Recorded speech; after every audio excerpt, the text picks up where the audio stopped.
Hey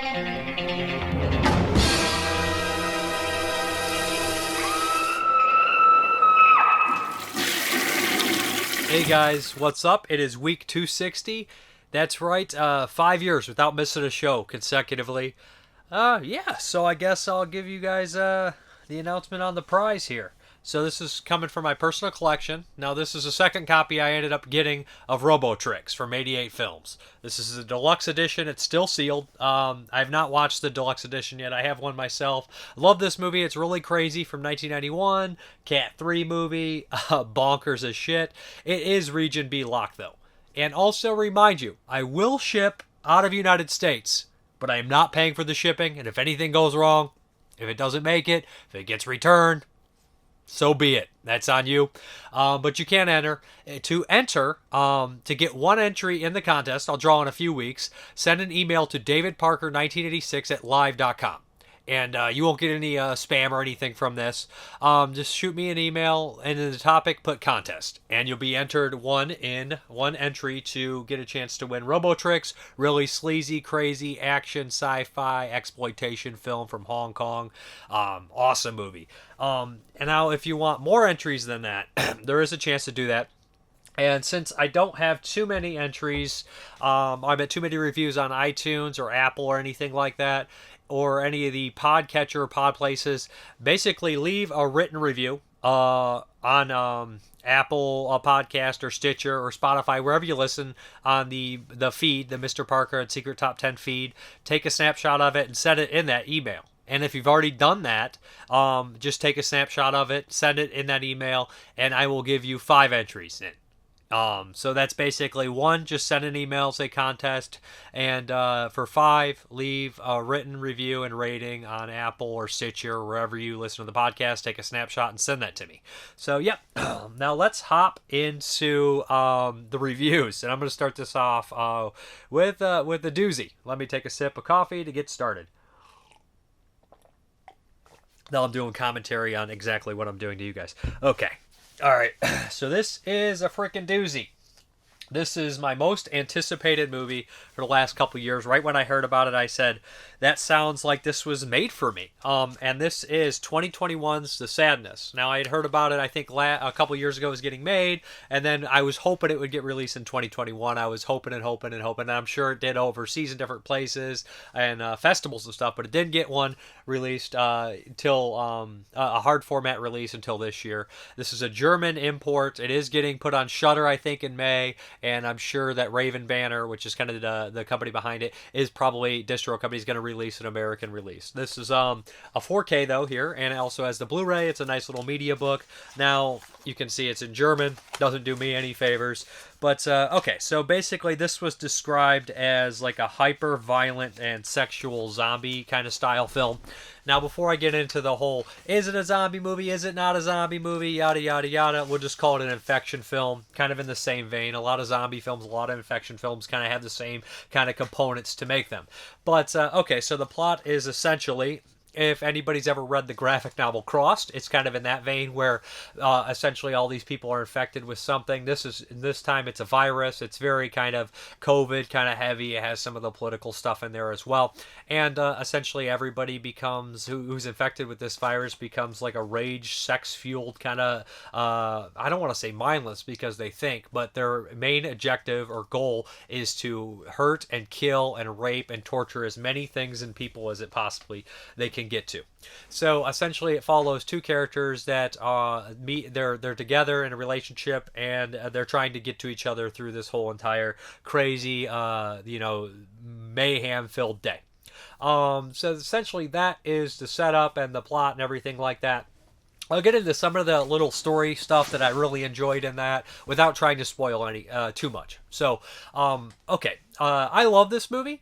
This is a movie tailor-made for me. And I've seen so many people saying, no CGI gore, no CGI gore. It's completely CGI-free of gore. And here's what people don't realize. A lot of people were saying they didn't notice any CGI. There's CGI in the movie. Like, you could tell here and there, yeah, there's bits of CGI, but it's good CGI to help with the practical effects. So, like, 90% of CGI that is, like, solid, people never even notice it. So like that's the thing is they hate on CGI a lot, but a lot of the times the CGI in these movies is there. They just don't notice it because it's good CGI. I love practical effects too. This has plenty of practical effects, and they just use CGI to help along with some of the things obviously it couldn't do.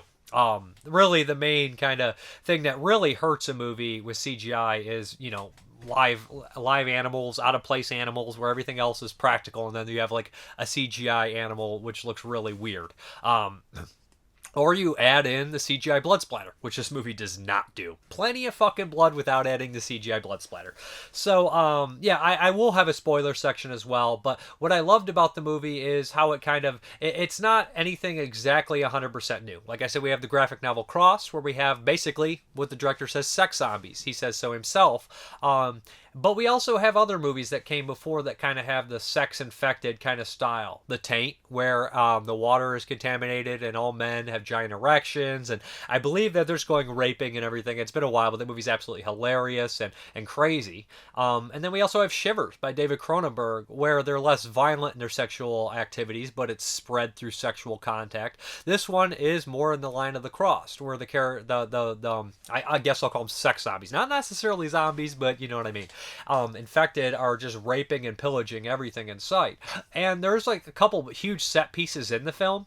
But once it starts, it never really slows down. And there's a couple characters that they meet, people that are infected, that kind of follow throughout the entire movie. Kind of what 28 Weeks Later was trying to do with Robert Carlyle, but the movie never really set forth the rules in the first film and then broke them within the second, which kind of was weird. This one, it kind of sets forth everything within the rules within this movie. So what the infected don't really do stuff they're not supposed to do, if that makes any sense. Again, I am a big fan of like the zombie and infected kind of stories because you can do so much with them. Like this, you kind of do get a glimpse into the psychology of the people, probably who they were before, and kind of what they had, all their deepest, darkest desires and stuff that come to fruition, which is something that I love that people lose, like that in a bit, you know, that thing that stops them from fucking doing this shit. And that's kind of like just what if. Yeah, like I said, there's like these effects in here that are just gnarly and insane. Now, a lot of the sexual violence, it's there, they show it, but there's a couple scenes that are implied, and that's probably for the best for most people. So, but they do imply a lot of really messed up stuff. There's just like nice touches that come there that reoccur throughout here, and just like little things that add like a television broadcast without spoiling too much. When the carnage is there, like the adrenaline, there's like a lot of adrenaline chasing and running and stuff that's typical of these movies. But yeah. I love this thing. This is probably one of my favorite movies. This is going to be probably one of my favorite movies that came out in the last 10 years, hands down. It was tailor-made for me. This kind of stuff with the crazy kind of hyper-violent, stuff and the practical effects and just the kind of infected zombie subgenre, which is my absolute favorite. So the one thing that I always will point out that cracks me up is we have a million vampire movies and we have a million different vampire kind of mythos. And to point out to people, you know, that say that this can't be a zombie movie because they're alive. It can't be a zombie. So the zombies in Serpent and the Rainbow aren't zombies, even though they're Haitian zombies. They're not technically dead. Or let's say that now vampires can be alive or dead because one of the greatest novella vampire stories of all time, I Am Legend, there's two types of vampires, alive and dead.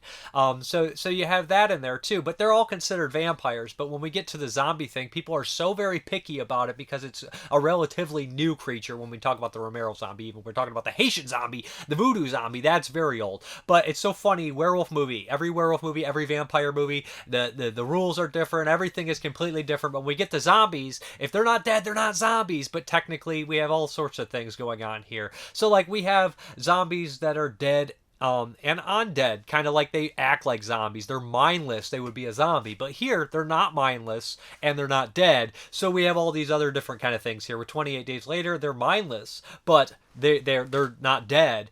Then Dawn of the Dead, the original, they are running on instinct and they're also dead. So it's like they're technically kind of mindless, right? But then we start hitting things like Shatter Dead, where they're not mindless at all, but they are dead. and the reasons for them. So it's like I never really like split hairs on it. Under the whole entire genre, zombie infected kind of fits the same.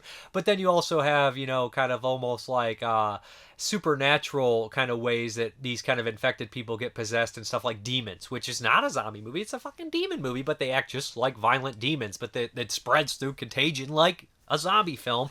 Or you get stuff like a Wreck, which is definitely kind of a Catholic kind of spreading of it. So like the weird zombie rules and everything, and people are splitting hairs and arguing about it, whatever. I even Alberto Lenzi is like, Nightmare City is not a zombie movie, it's an infected movie. I call them all kind of in the same umbrella of zombie infected kind of style films. They all do the same thing. The only difference is, are they fast or slow? Really, that kind of sets up the different kind of storylines in here. But anyways, I thought the two leads in here were really great, really likable. I was pulling for them the entire movie. All the other characters that pop up here, I also enjoyed, especially a character who's on the front cover. A lot of the posters and stuff, I thought they were tremendously gifted in their acting talent of being a fucking creep. But yeah, I love this thing. A violent, kind of infected film that I think a lot of people will enjoy. Now, a lot of people are saying it's not as messed up, or as I thought it, yada yada yada. Come on, I mean, in a world with the Serbian film and lots of other things, you're not going to get that hardcore extremity in a lot of films, especially ones that have budgets. This one delivers a lot of the shit that people are looking for, and very rarely does a movie have this kind of money behind it, where you can see like this much carnage in terms of just like kind of like, oh, moments in a film. Now, I love it. Like I said, I would highly recommend it. I did notice my disc had a couple skipping moments in the 4K, and I took it out, and I was like, there was like something possibly wrong with it, like it was manufactured quickly, and there was like some like residue on the top that looked like it came from the disc. So I got an exchange just because I watched it twice, and it kind of did it twice. So in the same general area, and I was like, oh, it skipped a little bit there. It's probably kind of a slightly manufactured poorly disc. So I got a new disc coming from them, and I'm just hold on to this because I'll probably watch it again until I get my new disc. But just so people know, watch your movie. It doesn't seem to probably be in all the discs or anything like that. Just maybe I got unlucky with this one. Now, time for the kind of spoiler kind of part here. Another thing I really liked about the film was kind of like you can tell when the characters are starting to change. Like they start to like kind of leave their comfort zone, where a character tries to talk to this girl on the subway, one of the main characters, this older gentleman, and you can tell that for the way he talks, you can see that he's obviously had some sort of like eyes on her for a long time, and he never would say anything typically. But as like the virus probably slowly got to him before he's fully changed with the bulging red eyes, he's kind of like, oh, trying to talk to her, and he actually grabs her hand at one point, and you're just like, oh, these kind of things are coming out more and more, and like it's just kind of really screwed up. Like, and one of the characters, one of the people that turns, starts stabbing everyone on the subway, and he mentions, did I break the record? Kind of like he had these ideas, these gross fantasies of actually stabbing a bunch of people on the subway. So there's just like lots of stuff like that. Reminds me of a little bit, of course, Romero's kind of instinct that they had in there. That's not instinct, and that's instinct in the Romero movies, but still it's going back to something that they enjoyed in their lives. This one is, instead of that, it has like these deep dark secrets that they possibly wanted to carry out, this violence and rape and torture and stuff that they wanted to carry out throughout their lives. And we see that kind of stuff like in like I Am Hero, which is a great zombie flick. You'll see kind of a character like driving a cab, and they'll kind of they have something they always said, and they're starting to lose like their grip. And I love those moments in these kind of movies where you see like the change overs and stuff like that, where you're starting to see their slips and grips, and it's all handled differently in a lot of zombie films. And I like to kind of focus on the differences in like zombie and infected movies, what causes them to be the way they are, and how it is, and how fast the turn is, and all this kind of shit in there. But yeah, it's just a really great film. And there's an amazing scene with some fry grease. I mean, there's a nose biting sequence. All this stuff is fucking intense and gory, and there's side characters that you meet throughout the movie that some you root for, some you don't. And there's a couple, like I said, set pieces in here where you're just like, oh boy. And I love the scene where like they are enjoying themselves. A lot of them are smiling through the violence, but they also have the sadness because, as one character explains, the possibly why they're crying is because they do have that deep guilt, that guilt that's inside all of us, and like, but they have this impulse that they cannot control any longer. So as they carry out these horrible acts of murder and mayhem, they're crying and they have these crusted, nasty tears under their eyes and shit. It's just a really cool movie, and I love it. So I mean, I'd probably watch it again. I'll maybe have one of my friends watch it just to watch their mind get blown. And I don't want to hype this up that much because I know that here's what it is. Like I had it hyped up a lot, and I was kind of like I purposely made I didn't want to I was basically like, now Dave, this might not be the greatest thing ever. So when I did watch it, I didn't have the most high expectations. I had decently high expectations, but it delivered on my decently high expectations. That's the sadness. It also looked really good and sounded really good on 4K. Yeah, HDR and all that good stuff. Recommended, man. And this is the director's first feature film. So yeah, I'll be buying all your movies from now on, man. Great stuff. Okay, the next one here is from Film Detective, which never fails to disappoint on quality here. And this is Girl on a Chain Gang.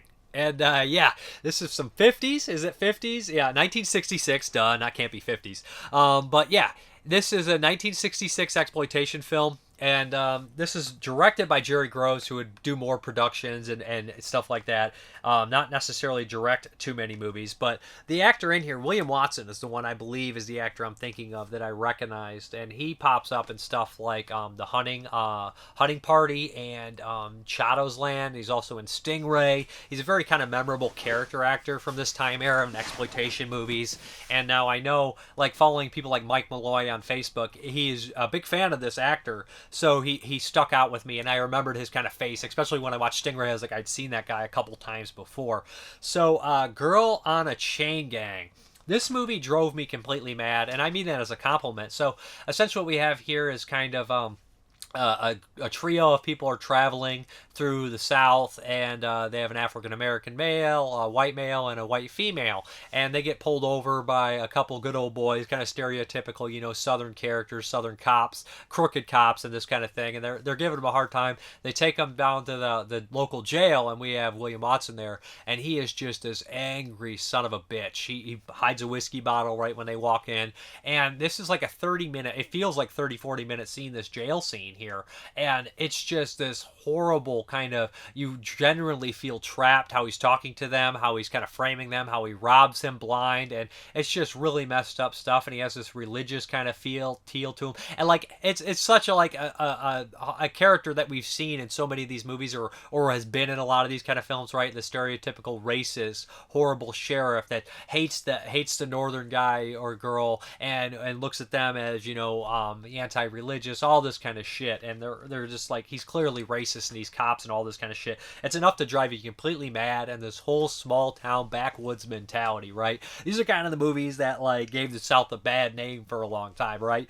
But as it progresses, I mean, of course, it's called Girl on a Chain Gang. So we kind of have the second part of the story where she actually ends up, that towards the end, actually, last 20 minutes or so, she ends up in kind of this chain gang with a group of African Americans, and there's like escape and all this other kind of stuff. And I don't want to spoil too much, but man, like, it's just kind of like, as a cheap exploitation movie goes, you can tell it's kind of really cheap, because I feel like it's shot on short edge or something, because there'll literally be scenes of characters standing there talking in a one shot, no cuts, and then it will like jump, like the film jumps. Obviously they started a new reel, or they had to have another take, and they didn't want to cut in the middle or something like that. So it's super cheap. It's super kind of sloppy in a lot of ways like that, but it is an exploitation movie, so you kind of expect that kind of shit. As far as the special features are concerned, we have Girl on a Chain Gang, Race, Rednecks, and Civil Rights, an original essay by Lisa Petrulli from Something Weird Video, which was interesting. And it's all in the title, Exploiting Jerry Gross, a short history of semi-legendary producer and author with film historian Chris Palagi. And that kind of goes over his career and mentions how he was behind getting like I Drink Your Blood out there and stuff like that, if I'm not mistaken. The movie is very low budget, and it kind of, so I mean, it looks pretty good. I mean, like I said, Film Detective is really good about cleaning up bad-looking old movies and doing a wonderful job. And some of the stuff, like their film noirs that they released, I was like super impressed with. Or like Giant from Unknown was just amazing looking, and this one looks as good as it can look. I guarantee that. I mean, they never do bad work. So yeah. Anyways, if this sounds like it's up your alley, Girl on a Chain Gang, you can see an early performance by William Watson. He's really good, and he didn't do that many movies as much as he should have done for like kind of his grizzled like kind of voice and haggard kind of like demeanor about him. So anyways, good stuff. Really recommend this, and it's just enough to drive you crazy the way the small town works and operates and shit like that. It's like classic exploitation stuff here, right? Exploitation, I guess you'd say. Okay, this next one here, we're on like a lot of exploitation movies this week, so it is 1975, 1976 Forced Entry. This is from Dark Force Entertainment, and was released at one point earlier, and it was kind of like a director's cut by Jim Sotos, and I think they even had another cut on there as well. So Jim Sotos, he also went on to direct My Sweet 16, which is kind of a slasher thriller movie with Don Stroud, and it's a decent film, which also has a couple cuts on it. So Forced Entry kind of got a weird history. Originally in 1975, they made a Ruffy film about a Vietnam vet who comes back, and he kind of rapes a lot of women. He's all messed up, and kind of in the vein of something like Water Power, that's really kind of a grungy, gritty kind of Ruffy. If you guys aren't familiar with Ruffies, they kind of mix hardcore sex with horror and exploitation and style and that kind of deal. So they had this movie, and then in 75, 76, they went ahead and made a remake, a horror kind of thriller version remake, still exploitation, drive-in grindhouse thing, but not full pornography. And who was in the other one? Was it Harry Reams was in? I can't remember who was in Forced Entry. It's been a long time. I think I know I have a copy sitting here somewhere. So essentially, it's a strange thing. Like, how do you remake a porno? If somebody says, it's usually the other way around, right? So yeah, this one follows the story of, I said, like a damaged Vietnam vet. He works at kind of like a gas station, kind of like he's newer there. Nobody really likes him. He's definitely an outcast, but he's a decent enough looking guy. So like the movie at first follows his kind of exploits and his narration and just like talking and just like obviously messed up person. And we see like 2 or 3 of these murder rapes that he has, and they're obviously very unpleasant, very exploitative, and some in the woods. One is of Nancy Allen, one of her first films here. I think Tanya Robertson is also in this, and she plays a bigger role. But like for the first like 30, 45 minutes, we have that kind of deal where we witness these few murders and him just kind of being like this outcast. And he's a very typical character from these kind of movies where he doesn't interact with like men very well. Like if they obviously have like an he like kind of coils up and just but when just women around, he's completely like sleazy kind of character, right? But the second half of the movie is kind of a home invasion kidnapping where Tanya Robertson's kind of tied up in this house and he's having these delusions a lot of times, and like you learn this through the narration where he becomes infatuated with this woman. And there's like a lot of these kind of, like I said, 70s movies where like after Psycho we had a lot of these kind of damaged 70s characters, especially when we get to the 70s we have more of an exploitation spin on them. Like you have Don't Go in the House and Maniac in 1980, and again Forced Entry, and then like so we have all these kind of, even Martin is a character similar to that, although not as exploitative of course, but you have these characters that are psychologically damaged and all that kind of stuff. So this is a very sleazy and seedy kind of movie. I would imagine that I personally feel the first half is going to be much, I would imagine it flows a lot better for more people because it has like a lot of different areas and stuff, and the murders are unpleasant as shit. But then we get to the second half, we have kind of the home invasion, which seems a little typical, a little kind of slowed down and just a little bit stagnant, to be honest, in comparison to the first half of the film.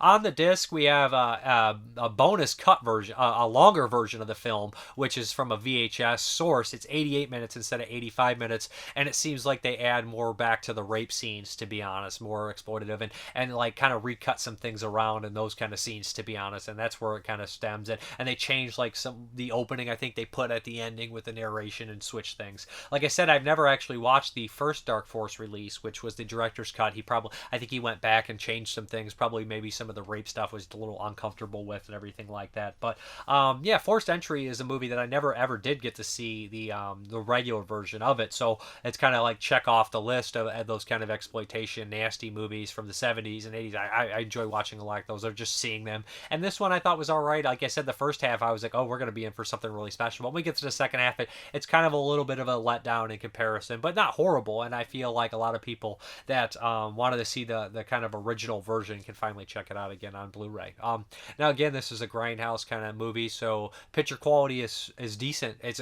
as solid as it can be, I guess. I mean, I have nothing else to compare it to except the VHS rip, and it's much better than that on the disc. So yeah, that's forced entry. Okay, now we're gonna start this box set here. Twisting the Knife. What is it? 4 films by Claude Chabrol, and I did the first box set, Lies and Deceit, with 5 films, and the first one we're gonna tackle in here is from, I believe, the early 90s, which shows that this guy started his long career from the 50s all the way up until like 2009 or so. And what year was this? 90 something. Sorry about that. But this is The Swindle. And yeah, this is more of a kind of a thriller comedy deal, but it does have its moments of kind of suspense and everything like that. And I don't want to call it an all-out comedy because it's not really that, but like I said, it's a thriller and it's kind of drama and all that kind of stuff too. So essentially what we have here is the lady from Madame Bovary kind of stars in this. She's really solid in this, very, very entertaining in this one. And her and an older gentleman who they basically have this whole big swindle, this con, and they go to like these like hotels where they know there's going to be these big conferences, and they kind of pick up people and they kind of manipulate them and end up stealing a bunch of money from them. That's how they survive. Their relationship is absolutely hilarious. They're back and forth and all this kind of stuff, and the games they play. But in the very beginning of the film, it's a wonderful scene because you exactly don't know what's going on, and you see how she kind of digs her claws into this guy, and you don't really know where it's going or who everybody is, and that led for a really interesting and very entertaining kind of opening. But eventually these two get involved with this kind of, he's transporting this money, and they're on like this skiing trip with him, and they're all trying to like do these dual layers where the one person doesn't know, and you really don't know who's going to betray who at this point. And the guy they're working on is actually from Torment, which is another Claude Chabrol film, which is a really good movie, and he plays the husband in that one. In this one he plays kind of like a dim-witted somewhat character here. But as they kind of dig deeper and they learn that there's a huge amount of money here, there's also some other criminal elements, and it becomes a lot more dangerous. And there's a scene where they're kind of like, you're wondering how they're going to play their cards, and it's played brilliantly and suspenseful, and you really don't know exactly what's going to happen. And it leaves on a great satisfactory note. Like I was like, that's exactly how I wanted this thing to end, and I'm highly appreciative of it. Like I said, it has these funny moments or dialogue back and forth, and like just these small little character quirks that are really excellent. So like no complaints on any of this guy's movies so far. They've all been very good, and they all have like a certain tone and charm about them, and you could tell they're all him, but they're all different at the same time, which is the best way to be, same and different, if that makes any sense to anybody. But as far as the features are concerned, we have brand new audio commentary by film critic Barry Forshaw and author Sean Hogan, Chabrol's Soap Bubble, a brand new visual essay by Catherine Cozet, author of Claude Chabrol, The Aesthetics of Opacity. I'm sorry about that. Exploring the games as Chabrol plays with the characters and audience. Film is a family affair. A lot of French and stuff that throws me off. The Stepdaughters of Claude Chabrol and his assistant director of 14 features discusses his life, work, and wisdom in the exclusive new interview. Then we have behind the scenes featurette, archival interview with Isabelle Herbert, and our archival introduction by film scholar Jill Magny. So yeah, we also have select scene commentaries by the director himself. So anyways, I really enjoyed this one. I thought it looked great and sounded great, and I do have trouble like pinpointing what year these come out, because like you watch them and they have like a quality of an older film a lot of times, but they're usually newer and they look spectacular. So like I have trouble. Like I've said, like all his movies do have this certain flavor to them, and like I would like to see some of his older stuff get released, like The Butcher and stuff like that from 1970. But these are doing really well for me. I mean, as far as like quality is concerned. And next week, I think we're going to check out The Color of Lies. So yeah, anyways, that is Twisting the Knife. Good stuff. Okay, this next one is from Cohen Media Group, and this is actually Dementia. Not to be confused with the Dementia 13 film. This is a different film from 1953, aka Daughter of Whore, which is a recut version of this movie where they add narration with Ed McMahon. Yes, sir. So, yeah, Dementia. This is a strange film. It runs about an hour long, and I guess, just like glimpsing it, I actually saw this, somebody wrote that this is basically the director, John Parker, his only directorial film. I think he popped up in some other things or was involved with some other movies as well, but I don't know if that's the same John Parker. You know how that goes sometimes. I guess his secretary had a nightmare. That's what I read. I don't know how accurate this is, and he decided to make a movie of it, and he put his actual secretary in the lead role. So this is a film noir movie, but it's more horror than a lot of film noir because it has a super it's a nightmare. It's legitimately a psychological nightmare that you're obviously tackling into this person's psyche and everything like that. So the opening of the film, like we have this newspaper kind of fly up, and it's constantly following this lady around as she's going down the road, and it's just like so and so stabbed, murdered, and like the tracking shots, the following of her is really excellent. The zoom ins and all that stuff is really well done. The dark alleyways, the shadows, the atmosphere, and you basically go on an hour-long trip of weird shit, kind of diving into her psychology, and characters play multiple characters. Like the cop character that's following her is also her father, and this moment where they go to the cemetery and they kind of witness something of her past, you imagine, and like you get into her, like you genuinely have the fear you would have in an actual nightmare. If anybody's ever had dreams where they accidentally commit a crime and they're horrified of being caught, and it literally captures that to a T, where you have like this horrible feeling of guilt, but also fear of being caught and the idea of being locked away forever. But it just does this in this film noir nightmare style, where like you literally feel like you're here and you're trapped, and it just like I don't know how to explain it, but this is one of the most accomplished movies I've seen at capturing a nightmare, if that makes any sense, in that kind of surreal way. But it's also plays as like a film noir. There's not really any dialogue really to speak of. It's very much silent, and it's just a super weird film. I wish there was some features on here, but there's not really. They have the Daughter of Horror recut, which I listened to the narration in the beginning and ending with Ed McMahon, and it's just like really like cheesy, corny, and it's just like obviously dumbed down for the audience, where they're like, imagine like if like Rod Sterling sucked, and I mean not that Ed McMahon sucks, but you guys get the point. It's just like it's so silly and so ridiculous. It's obviously that the people could not like grasp how weird this fucking thing was. The studio's like, we can't sell this, we don't even know what's going on, this is insane. So they obviously got the narration and everything like that, but it genuinely was creepy and weird, and like of course there's a murder that takes place, and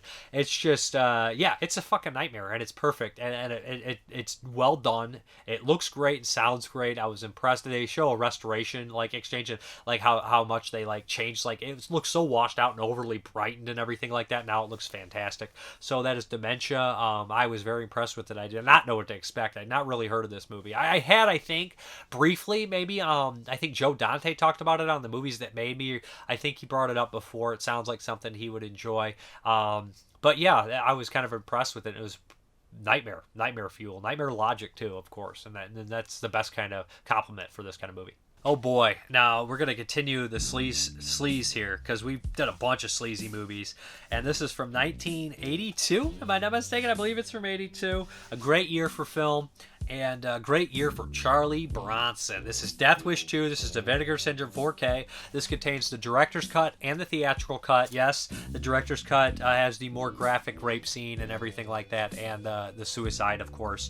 So this was made, what, 6-7 years after, 8 years probably after the original Death Wish, and Goldman Globus actually produced this. It doesn't have the legendary Canon logo in the very beginning like so many other Bronson kind of vehicles had, but yeah, I am a fan of Death Wish. I love Death Wish 2. I love Death Wish 3. This has a fucking soundtrack by Jimmy Page from Led Zeppelin, directed by Michael Winner, who did 6 Bronson pictures, including the first 3 Death Wish films, as Shadows Land, Stone Killer, and of course The Mechanic. All cool movies in their own right. I love all of them, actually.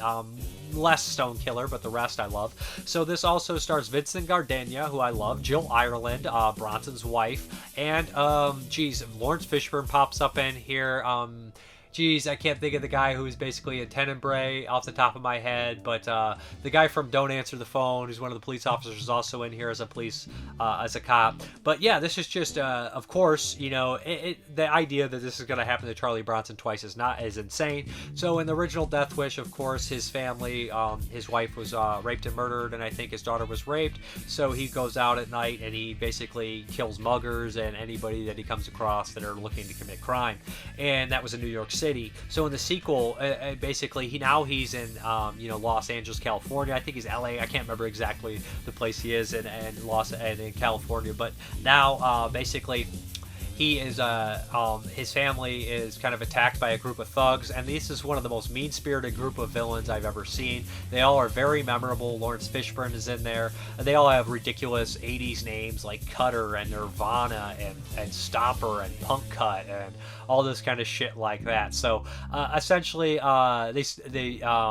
they steal Bronson's wallet, and Bronson chases one of them down, and it pisses that guy off, so they decide to attack his, home. He's not there at the time, but his mate is, and there's probably one of the most brutal rape scenes ever committed to celluloid in that scene. Up there with stuff like, I don't want to say Aspen in the Grave because the longevity of that scene, I would say, but still, it bothers. It'll make you squirm in your seat, make you feel gross. Just a real brutal scene. And then, of course, the rape of somebody else. Like the first 15 minutes, we have 2 rapes and a murder, and it's just devastating. And they do the kind of I guess you'll say Searchers kind of shot here, where the Searchers where they show John Wayne's face instead of showing him the violence when he sees what happened to his family. They do that at one point. They kind of reveal a body to Bronson. They just kind of show his face, and he doesn't overact. It's just obviously he's completely fucked up. So Bronson does what Bronson does, and he goes out and he tracks these thugs down and he takes them out, which kind of come to one of the best one-liners of all time. Do you believe in Jesus? And when he shoots them, it's violent. We kind of add this element where Vincent Gardenia is basically the cop from New York that was tracing him, from Little Shop of Horrors and Moonstruck and all sorts of great films. He basically is told that he's got to stop Bronson from doing this in California, or he's going to get in trouble. I love that he pops up back in here and stuff like that. He's just a fun character actor. He has a lot of fun moments and all that kind of stuff. Joe Ireland is solid in here as well. And I love Bronson, man. He's believable as a tough guy when he fights and stuff. I just believe him throwing those big fucking lunch boxes, hitting people, and him just shooting people. And there's just lots of crazy fucking moments in here that made me jump. Like, oh, wow. And I've seen this a handful of times. I've always enjoyed the Death Wish films. And this one is brutal, man. And Jimmy Page, that just hits, man. That hits really awesome. Bronson stalking the streets, looking to kill some people. We have that music playing in. I love it. It's a fucking awesome movie. It looks great in 4K. Sounds great in 4K. Lots of shootouts and good shit like that. Who's the actor who I didn't even recognize? Charles Cyphers is in here. I didn't even recognize him until I listened to the Paul Talbot commentary, and I was like, oh shit, that is Charles Cyphers from Halloween. And of course, there's a Paul Talbot commentary on here. He did Bronson is Loose 1 and 2 books, and the guy knows everything about Bronson. If he's on a commentary and you want to learn something about Charlie Bronson, you put it on. Paul Talbot goes over everything. He talks about, and not just the actors who are in here. He'll talk about this guy went on to work with Bronson later on. Michael Winter says this about this actor. Michael Winter says this about this scene. And he's like, these are the guns that Bronson used here. That's that bad guy. He pointed out something that I did not recognize at all. There's a scene where he goes to catch Jiver, and I always thought that one of the goons that got away was Nirvana, and it's not. And I was like, oh shit, you're right, it isn't him. I always legitimately thought it was him. So he points out all these little things like that, and the dude loves Bronson. He knows his Bronson, and it's a really good commentary. He talks about scenes where they're like, well, this is improv here. All sorts of little small details that are wonderful. So also you can watch it in Blu-ray if you'd like. It does not have, I believe it does not have the Greek footage on here, but there's also on the Blu-ray itself, there is features on here, which I did not get a chance to watch, but I made sure I listened to that commentary. But the Greek footage is not in here. But it looks fantastic. It sounds fantastic. Man, I'm just so happy to have Death Wish 2 on 4K. I wish we could get the first one. We got 3 on a great release. 4 and 5 have their Blu-rays. They have 1, of course, but they're not special editions. And I'm a big fan of all 5. Of course, I know this is going to sound like blasphemy. I like 2 and 3 the best. But 1, 2, and 3 are all perfect. I like 4 too. 5 is fun. But 2 and 3, man, they just are crazy. And like I said, one of my favorite group of villains, just because I love watching them die, because they're absolute fucking animals. And it's just a sleaze fest too on top. So great stuff. Starting the Globin and Globus Bronson era. Love those movies. So Death Wish 2, fucking rad, man. All right, we're going to continue kind of the sleaze and grit. Here we got Walking the Edge with Robert Forster and Joe Spinell. Yeah, and I think there's couple other people that pop up in here. Let me double check. I don't want to miss anybody. There's a lot of people I recognize, but I don't know their actual names in here, like James McIntyre and all that kind of stuff. So this was 83, they say, but I've seen it also listed as 85. This is from Fun City Editions, this is the first release I've watched from them. I've been picking them up because all their stuff looks fantastic, and I'm so happy to finally check this one out. Heard good things. So Robert Forster is a great character actor. I mean, he has been a leading man and stuff like that. Joe Spinell is one of my all-time favorite character actors. Obviously Maniac, and he makes smaller appearances in huge movies. 92 in the Shade, Rocky. I mean, 92 is just not a huge movie, but you guys get what I say. Rocky, fucking Godfather. It's Joe Spinell. If you don't know Joe Spinell, don't watch my channel, eh? Okay. What we have here is Robert Forster's kind of an ex-baseball player. Used to be, he's got a hard throw, but he's no longer kind of on top of that. He's not doing that. He's driving a cab, but on the side he's kind of collecting for kind of a he's basically a bookie. He collects money for this big time bookie named Fats or something like that. And one day we also have this kind of side storyline, and like this whole street seems lived in. Like all the characters seem like they have a history and they know each other. It seems very lived in, if that makes any sense. So basically what we have here is a group of thugs. They kill this guy and kill this kid, and the woman escapes and she wants revenge. And we kind of she uses the cab to use Robert Forster. And he gets involved with this situation, and he doesn't want to be a hero, but he doesn't want to be an animal. He has compassion, so he ends up kind of like sticking his neck out for her. And like a lot of the film is him trying to, he has like this kind of nice guy quality about him, and kind of just like finding his like, I don't want to say tough guy, but kind of like overcoming and doing the things that are people that kind of screwed him over at certain points and becoming, I don't want to say like a man, but just kind of like doing the things he has to do. But like the goons are amazing. So like Joe Spinell leads the gang, and if you can have, and it's amazing, Joe Spinell, he's so good in this with his slick back greasy hair, and like he has like three main goons that follow him around. It's Jesus, Jimmy, and McKee. And they're all excellent. Is it Jimmy? Who's the other guy? I think it is Jimmy. So like they all have their very memorable look and very memorable dialogue. And like their first interactions, Luis Contreras plays Jesus. I recognized him right away. And the other two guys look familiar. And they have very good like kind of faces, character actor faces. So like these characters are the ones that are kind of like the villains throughout the movie. And like when you're with Robert Forster, it's excellent. Like you love seeing him go around town and interact with all his friends and kind of stuff like that. He actually interacts with this prostitute who has an amazing performance.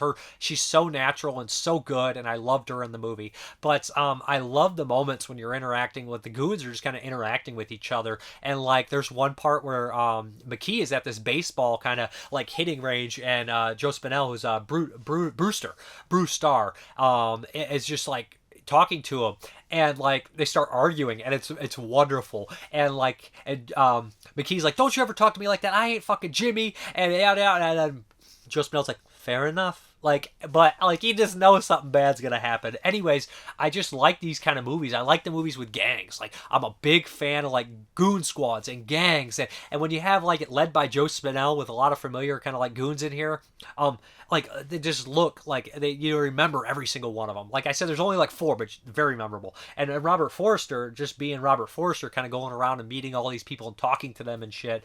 They do manage to squeeze in some nudity and stuff, and there's a couple moments of cruelty, which kind of surprised me. Like in terms of violence, I mean, I was like, oh shit, that's kind of a little bit further than I expected it to go. As far as the special features are concerned on the Fun City disc, we have Scoring the Edge, a new video interview with composer Jay Chataway, who I know worked with William Lustig before. He did like the Maniac Cop movies.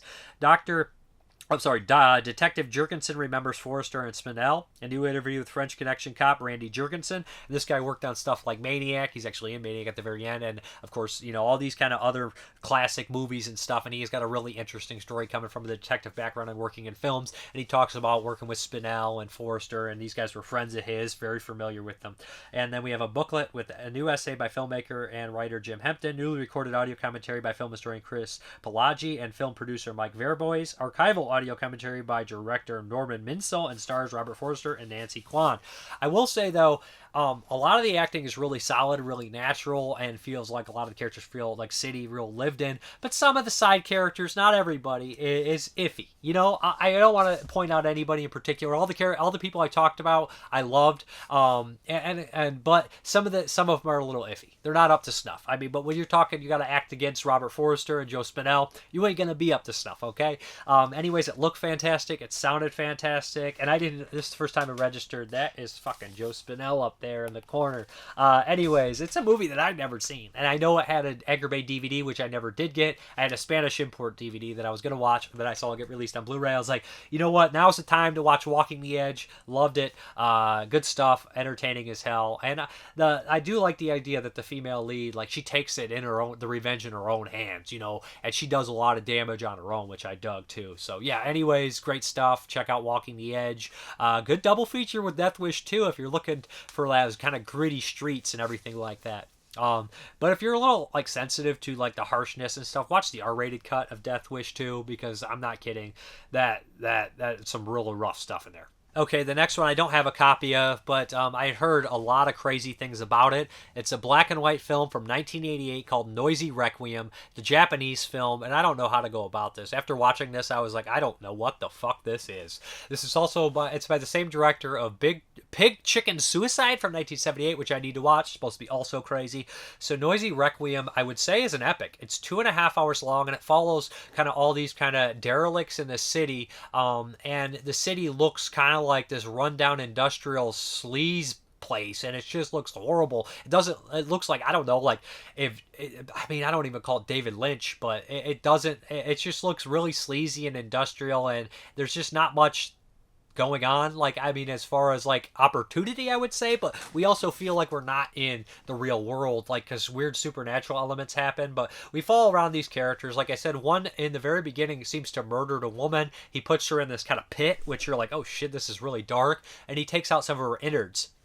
And this character kind of lives on this rooftop, and he has this mannequin that he's in love with, and like, he takes these innards and puts them inside this woman. And we also have the characters like these two small people that he works for, and I believe the male small person is definitely the one in Android and Notre Dame. I would guess I believe it's him. So basically, he works for this brother and sister that are both small people, and they're two of the kind of major characters in this world. And we also have kind of like this young couple, and then we have kind of like a homeless bum at the same time.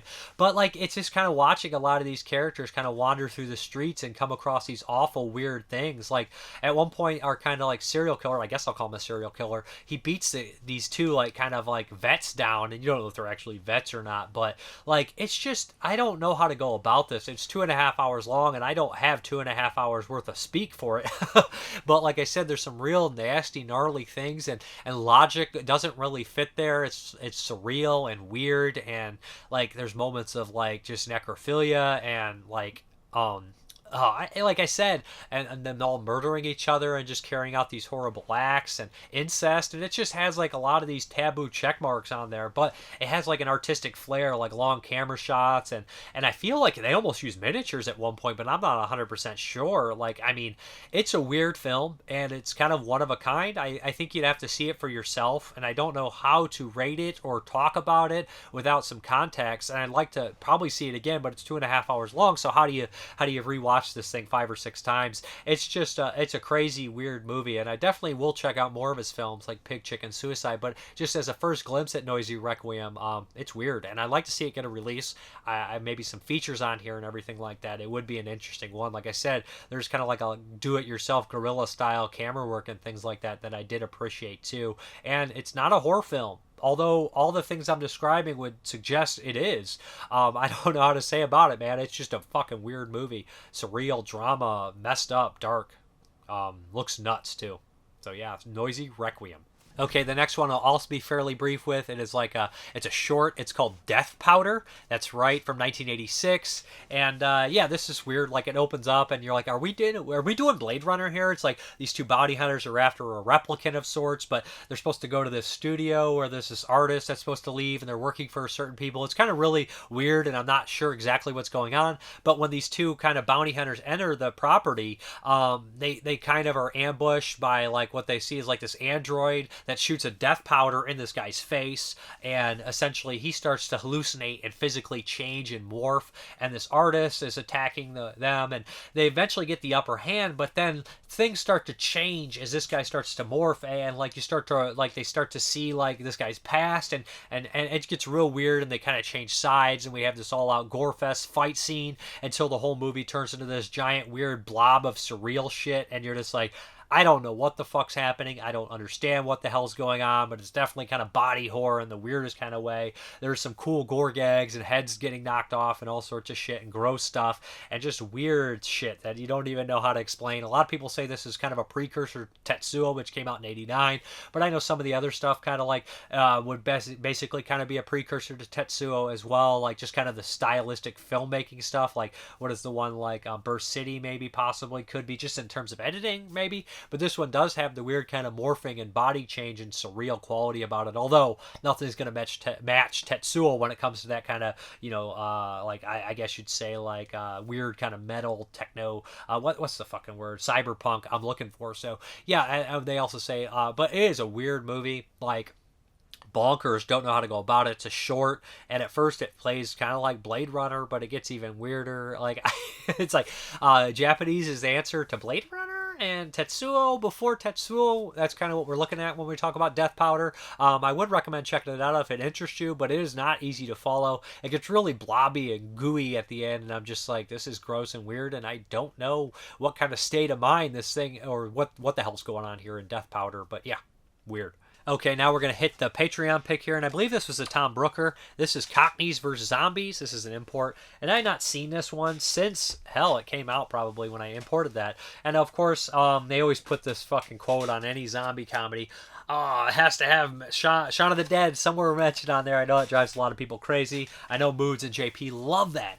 But anyways, Cockneys versus Zombies. Okay, this is just kind of a fun kind of zombie comedy. Almost lighthearted in a lot of ways, although it is gory. So what we have here is a family, these two brothers and a cousin, and their granddad's old folks home's going to get closed down by this shitty kind of like corporation, this company that's this construction company. They're coming in, they're closing down, they're building up a new building, yada yada. So they decide to rob a bank, and with a kind of a crazy guy that's a war vet with a plate in his head because he can get him the weapons, and another friend of theirs who's kind of an idiot. And while they're about to do this, there is a zombie apocalypse kind of about to break out and everything like that. And where the zombies come from is very cool, very kind of Euro horror, Spanish cult, like crypts kind of stuff, like Tombs of the Lying Dead or Burial Ground or something like that. And that's really cool. We see some skeleton zombies, which you rarely see. And essentially, right when during the robbing the bank, of course, there's all out chaos because they're zombies, so they have hostages have to survive to work together with the criminals, and of course, they're all on their way to help the old folks and stuff like that. So we have a lot of old people fighting zombies and a lot of funny stuff like that, and these kind of half-wit criminals fighting zombies and stuff like that. The gore's really good. We have like a ripped-off jaw. We have hand grenade, all sorts of kind of fun gore gags and shit like that. And like it's very much a product of its time in that, you know what I mean? Like a lot of people shooting zombies and having some good gags and gore stuff. It's just very kind of lighthearted and fun. Although a lot of the characters, they're very precious with their characters. They don't kill very many of them. And there's like a lot. There's like 13, 14 major characters and only like 4, maybe 5 die. So that's kind of a letdown. But then again, like a lot of the characters are characters you really don't want to see die because they're pretty well established and likable. But yeah, there's a decent amount of action. There's a decent amount of zombie carnage. There's some fun gags with old people running from zombies, of course. That would be very, and like, yeah, it's just a fun little zombie film. You could do a lot worse. And I enjoy it. I like it. It's good stuff. Just easy watch and everything like that. And one of the characters, basically the kind of crazy war vet, is absolutely terrifying. He has like a certain intensity about him. He's really good. But yeah, all the acting's good and solid, and the gore's good and solid. It's just a fun little zombie film. Cockneys vs. Zombies, obviously an English one too. So yeah, check it out. I think you'll like it. All right, guys, we're here for Blindspot, and you picked something I can't pronounce, and I had no clue what it was called. So what was it? Kizumonogatari. Again? Kizumonogatari. Can we shorten that up? Kizu. I think it means like wound story or something. Wound story. Yes. So Part 1. Part 1 of 3. Yeah, Iron Blood. This is about an hour long, and yeah, essentially what we have here is kind of your anime story, where a character is kind of like he's in high school, right? And he's kind of like having a blossoming like coming of age story, but one day on the subway he hears somebody calling for help, and he finds this what he thinks is a vampire, kind of terribly wounded, no arms, no legs, begging for help and wants his blood, and this complicates things. He does it, and then some bounty hunter vampires come after him. That's pretty much what I gathered from this. That's basically, yeah. Basically, he, he's like this like high school loner, and he's finding love for the first time, an actual human connection, and so he goes out to celebrate, and finds the wounded vampire, and they set her up earlier too. The mythology of the silver-haired vampire and stuff like that. Yeah. And so she turns him into a vampire because he doesn't have enough blood in him to actually like become like fully formed. So she comes back as like a little kid, and she's like, "Hey, if you just get all my limbs from these guys that stole my limbs, I'll have my full power. I'll have my full power, and I might be able to turn you back into a human." Because he wants to be human because he wants to date that girl. Yeah, he wants to be human, he can't go in the sun. Actually, the opening cinematic, I think, is amazing. Well, it's very much like Near Dark. If you've ever seen it, Near Dark, like it's like kind of a Western vampire film, and at the end, like modern Western, they catch fire, but they always like throw these like rugs or like things over them to like, and like they catch fire and they're like just fucking running while catching fire in the sun, and they do that here. It's a lot easier to do in animation than actually set somebody on fire. That's why it's so impressive in Near Dark. But, I really don't have too much to say negative nor positive about it. I like the actual animation, but the backgrounds were kind of cheap looking to me and flat. I guess flat because they were using some sort of special computer-generated stuff, right? Yeah, some of the backgrounds I think looked amazing, but some of them were very, there's like a lot of like CG in this. Like, it's definitely like a lower budget movie. Some of like the faraway shots, they tend to use more like rig models for the scenes, like people walking, and it looks kind of hokey. But was that a manga? Was this a? It's based off a light novel. So a light novel is basically a short novel. It's a novella. They usually have like illustrations in them, things like that. They're kind of popular. And a lot of anime now tends to get usually. So how things work in Japan is like you get the light novel, you get the unrelated manga version, you get like the 2-episode incomplete OVA, you might get a couple of movies, and then you forget about it because a new light novel comes out and it's all the rage, and to hell with whatever was in vogue 2 weeks ago. I don't have much to say about it. Like I mean the bad guys there was 3 of them, right? Right, there are 3 bad guys, and they all had special powers, but you barely get an introduction. This is a very much introductory episode. Like, you learn who all the bad guys are, you learn what his mission is, he's a vampire now, and that's pretty much it. Like, it's not the full story. No, so this is 3 parts. I didn't know how much you were going to get in the first part. How much I was going to get in the first part, and so I'll probably end up picking them for the next.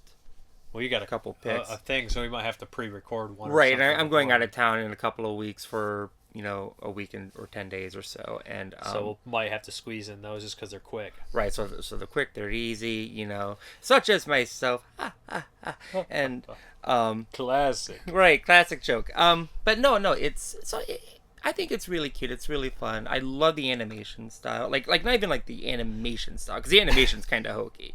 There's some great animated scenes, but I love the character design. I did like the beginning when like the girl's out in the wind and her breasts are bouncing and the skirt blows up. It's just like, what a great coming of age story. I don't think Dave is used to anime, so like. I mean, I am. Trust me. Like I watched. They're not anime, but they're essentially more perverse in just a darker way. But I understand the voyeur, and this is like kind of schoolgirl stuff too. It's fan servicey. It's not anything that's like overtly graphic, in a sexual way. It's definitely graphic in like the blood way. There's not that much murder in here though, if I remember correctly. Well, no, but there's but she's ripped to pieces. That's a great scene because at first she's like, you do not have to. I guess I'll let you give me your blood, but then like he's leaving and she's like, please come back. Then she starts like begging, and she's just like this like torso. It's kind of like the cast of Amalfiano, but different. Like 'cause at first he's like, oh great, just friend, and then like he like starts getting like more and more panicked, and then like at the very end, no wait, he just hears him laughing because he lost it. That's my favorite Poe story. well, I mean, I'm always partial to the Raven, but No, that one's so good. That one's so perfect. it's okay. I It mean, makes me- most of Poe is fantastic. I'd argue to say that Poe. He's the best horror writer of all time. I might actually say I mean, that. who's better than him? I mean, like you would say, some people would say Stephen King. Anybody that's going to say, if And anybody, some people would say Lovecraft. and all those are derivative of Poe, so just read Poe. Derivative. Okay. I have nothing else to say about this. I do have a few other things to say about this. However, I just have to remember what they were because you threw me on a damn tangent with Poe, you fool. Go.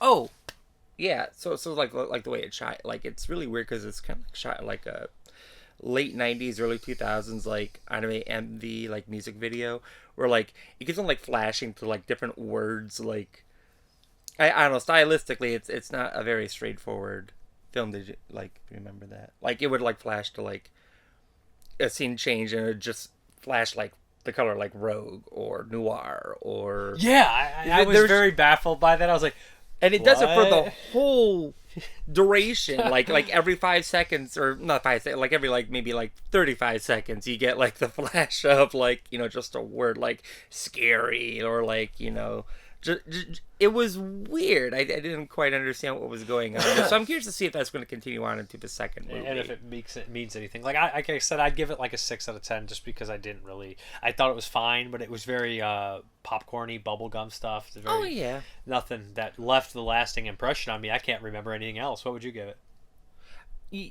probably like a 4 out of 5, maybe a 3.5.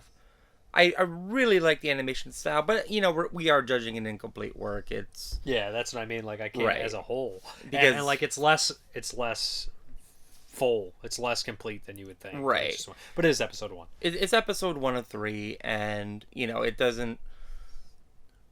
I think like my rating, because like visually it's really neat, it's fantastic. Narratively speaking, it's incomplete so far. So I mean, we're gonna have to see like where it ends up going.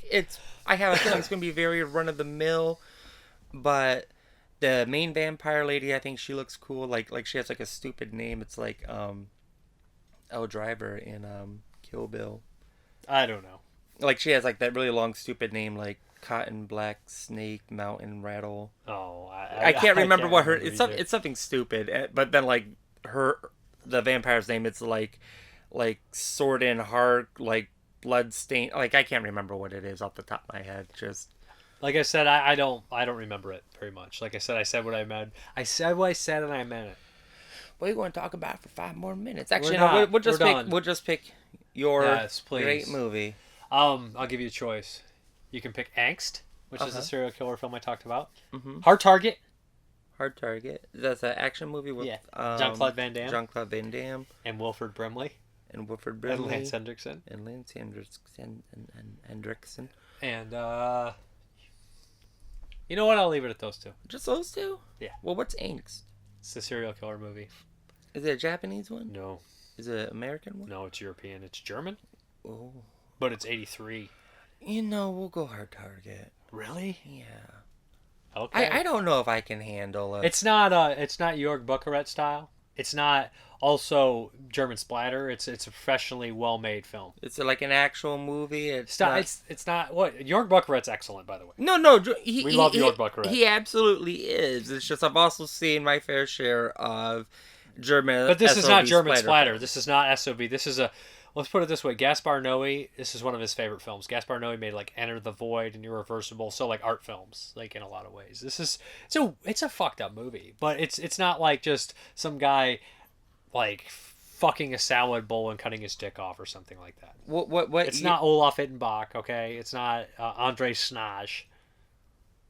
Are you reviewing movies from '83? No.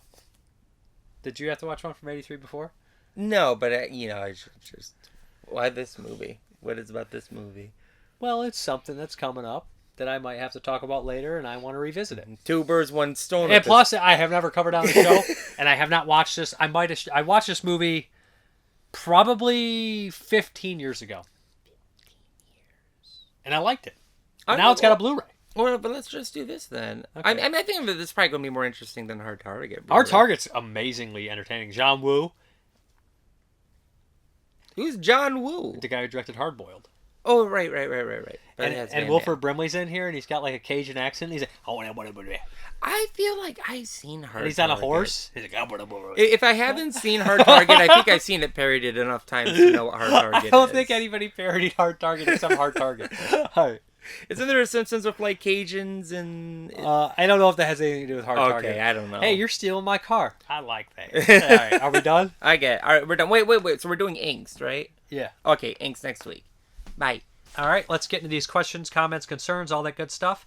Isimisio. Kira's fantastic. Such an underrated flick. Needs more attention. I feel like a lot of people are turned off by the long, slow burn Asian horror, but if you watch it during the right mindset and mood, you'll come to appreciate a lot of them. Most live-action anime films are pretty cringe. The actual anime is way better. Black Hat looks awesome. I love this Sentinel, one of my favorite 70s horror films. Some crazy visuals and love the claustrophobic apartment vibes, and that twist that happens 2/3 in. Burgess Meredith is absolutely a highlight in this movie. I'm sorry to hear you're sick, too. I've been sick for a month, coughing my lungs out, and thankfully for my cured sick hours. Oh, I'm sorry to hear that. I actually love putting on body horror when I'm sick, and just watch people disintegrate as my health disintegrates as well. Haha. Also been trying to catch up on the 2022 films. Since I've been resting and sleeping a lot, I've been lagging behind on a lot of the things. Still need to watch the heavy hitters like X and the Sadness. Great update. Yeah, I need to watch X too, and X sounds good. X to me sounds like it's a good movie. James Grimmer. I don't get sick often, but if I was sick, I would watch Ghoulies 2 or The Big Hit for a good laugh. Critters or Critters 2 would also be fun, and if I wanted to have my mind banded, I would probably go with A Scanner Darkly. It really depends on what mood I'm in. The Maniac. Can't go wrong with the classic Universal. Basically, I asked what movies you guys like to watch when you're sick, because last week I was feeling kind of sick. Feel good nah. Basically, can't go. Okay, so yeah, the Maniac says can't go wrong with the classic Universal monsters movies on a sick day. They're just comforting for me. Get well soon, Dave. Thank you. Ken Coakley. In the early stages of the pandemic, I had to quarantine after visiting a nurse. After my visiting nurse contracted COVID, and since I was exposed to her without her wearing a mask, I waited to be sick myself. I binge watched the first 5 seasons of Fear the Walking Dead. I then watched the Leprechaun movies, then Chucky movies. Once, when I was sick in 2000, I made the mistake of watching a film version of Pink Floyd's The Wall. When my temperature gets high, I hallucinate. So after watching the movie, I started seeing the marching hammers. I saw my father who died when I was 5. Pink Floyd The Wall would not be good to watch when you're sick. For me, at least. In 1987, I was so sick that I hallucinated that Freddy Krueger was coming out of my bedroom wall. It made sense to binge watch shows or movie series when you get sick. Yeah, I agree. I think so, too. Then we have, he also says, I love Flesh Eater as well. As a guy who loves Halloween and George Romero movies, this movie was right up my alley. Romero was upset at Bill Heinzman for making the movie. At least it was from a cast member of Night of the Living Dead, so it was kept in-house. Yeah, I remember for sure. Yeah, I remember hearing about that. Him and Russo were both pissed. As for Death Wish 2, loved that as well, even though 3 was my favorite sequel because it felt like a cross between a trauma movie and an Italian post-apocalyptic film. I saw the first one in a drive-in in 1974, and 2 at another drive-in in 81. Another actor that was in Death Wish 2 is Charles Cyphers from Assault on Precinct 13, Halloween, and Escape from New York, The Fog, and many others. He played the orderly at the mental hospital. Yeah, I completely forgot about him being in that until I heard the Paul Talbot commentary. There's a YouTube channel called The Rageaholic with funny metalhead discussing action films under the title Rageaholic Cinema. It's worth checking out. Okay. Somebody post, I Oaks, who are you and why are you in my fees? I think he means feed. I don't know. You know how the fucking internet works, bro? Don't fucking comment that shit. Nikki Brown, get well soon, Dave. Great review.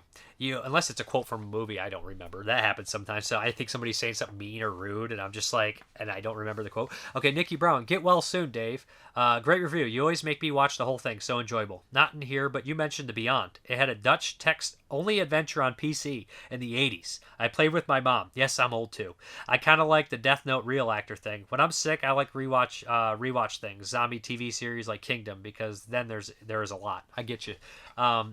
Beyond video game, clean family videos. I really want the Watchers films to all get released because they all go for like $80 to $150 online, and I don't want to fucking pay that. Is part 2 the only one they're putting out now? As far as I know, one might be Lionsgate. I don't know 100%. But 81 Oak Ridge, Death Wish 2 4K, that's the unrated version, right? Because the rape scene is way more intense and a few minutes longer than the R cut. Yes, it is. You and your horror movies? I wish Freak was a little bit longer, but I still had a good time with it. Spirit Animal was a fun little slasher. Yep.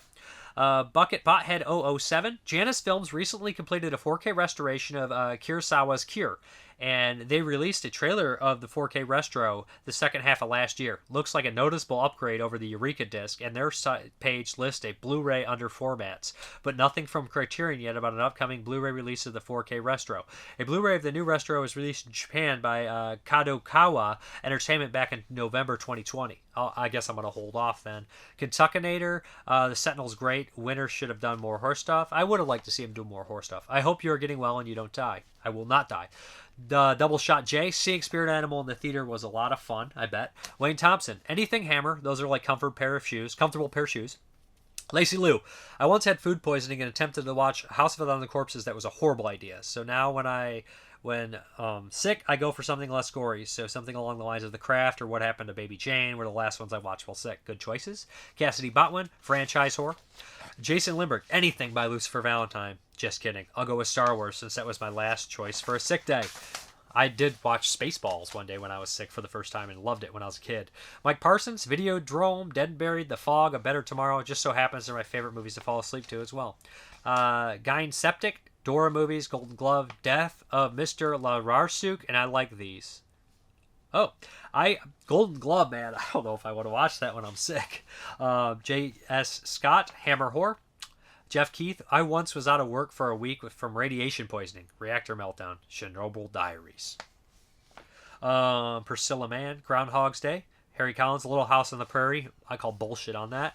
John Soloway, I don't go for horror when I'm sick. I go for long, dramatic movies you lose yourself in. Apocalypse Now, Redux, Heat, Taxi Driver, Deer Hunter, Dances with Wolves, Director's Cut. Just pop them on, lights out, rug up, and immerse yourself. Not bad. Nadine Harris, Vamp, Evil Dead 2, Scary Movie 1 and 2. I also stick these on the background if I have to work and I'm not in the mood. Rob Kopinski, The Thing 82, Jaws, and generally most old horror that is black and white. Kim Johansson, Texas Chainsaw 2, Sadie Tate, Alice in Wonderland. Septum Sin for a while was Princess Bride. Mark Humphreys, Raiders of the Lost Ark usually, but last time I ended up watching Suspiria, 77. Michael King, Sanford and Son, All in the Family. Tom Baker's Doctor Who. The Jeffersons, 70 sitcoms are great. Justin T. Ord, Ferris Bueller's Day Off. Lucas Tout, the Serbian film. Daniel Carlson, Angel Heart. Sam Edwards, Hammer Horror, Universal Horror, Big Trouble in Little China, Escape from New York, or just some old sitcom episodes. James D. Coates, I've got kids now. I'm not allowed to get sick. Used to be Tremors. Brandon Terry, comfort films like Return of the Living Dead, Society, Reanimator, Fulci's Gates trilogy. Do you mean movies that I watch when I feel under the weather, or movies I watch after I hit a fat tree slip down 10 stair skater thing? I don't know, but I was talking about when you feel sick, and I don't mean sick. Amy Fox Goodwin, pretty much any 80s comedy, teen drama like John Hughes films, or any Audrey Hepburn movie, and Amelie. Corey Walter, I like the Dimension direct-to-video sequels of Hellraiser and Children of the Corn franchise. I still pop in the tapes I had from growing up. Ulrich Dolphing, any body horror. Sean Donahue, Ferris Bueller's Day Off. Chet Turner, Old Merchant, Ivory Films, The Bostonians, Room with a View. Tony Phillips Junkin, any 80s Italian horror. Renee Royer. My go-to Feel Better will always be The Thing. Hayden Hall, Poltergeist 3 or Clue. P.G. Fernandez, anything by John Hughes, John Waters, or Russ Meyer. Brian Pollin, old Godzilla films. Dylan Young, Army of Darkness. Bart Hyatt, Fifth Element, all-time comfort movies. Aaron Fram, Trauma Flicks. Jay Wall, it's probably a common answer, but John Carpenter's The Thing. There's just something about the cold and the idea of being infected with something. Adrienne Roberts, Dawn of the Dead 78 on repeat every single time. Sometimes I will sneak in Chopping Mall and then imagine a world where the two movie ideas crossed over in a mall. Imagine the kill boss left alone in a mall where they show up, and when all the zombie horde comes in the end. Justin Patrick, It, 1990. Phantasm 1 through 4, mainly because I remember being sick as a kid and they were on Sci-Fi Channel. Scott McMeechan, something lighthearted such as Private Eyes or Smokey and the Bandit. Chris Ellsworth, Outbreak. Matthew Cantor, the Tremors movies. I just put them on random and chill on the couch. Stephen McNulty, Reanimator, Tremors, or The Burbs. Nick Mua, Hope you've just recovered, Dave, and as good as my new favorite flick to watch. As good as new. My favorite flick to watch when sick is Mrs. Doubtfire. Always makes me feel better. Also, Sister Act. How can that movie not bring a smile to your face? Questions. Have you seen any of the Hellraiser movies not starring Doug Bradley? If so, care to share your thoughts? I have not. I really enjoyed the last two Child's Play movies who went back to being scary. Do you prefer the creepy Child's Play movies or the funny ones? Believe it or not, I've only watched the first four in the remake. I'm not, I don't watch a lot of the newer franchise films. I actually probably prefer, 3. I prefer them kind of goofy, but not too goofy. Fun. I prefer them fun. If that makes any sense. Do you ever own a toy that scared you? Take care. Yes, I did. I had my buddy. And it's funny you brought up Child's Play. Me and my brother had seen Child's Play 2 on television. And he's 4.5 years older than me. I was probably about 4. And maybe 3.5, 4. And my buddy terrified me, and my brother convinced me, he's like Chucky, man, he's gonna wake up and kill you. So we beat the crap out of him and then tried to shove him down the hamper, but his big plastic head got stuck in the hamper chute and we could not get him out. And my dad was so pissed off, he had to go in the basement and rip his body off, rip the body apart to get him out, and then use a broom handle to pop the plastic head out of the hamper because we shoved him so far down. Yeah, I remember that. It's funny stuff.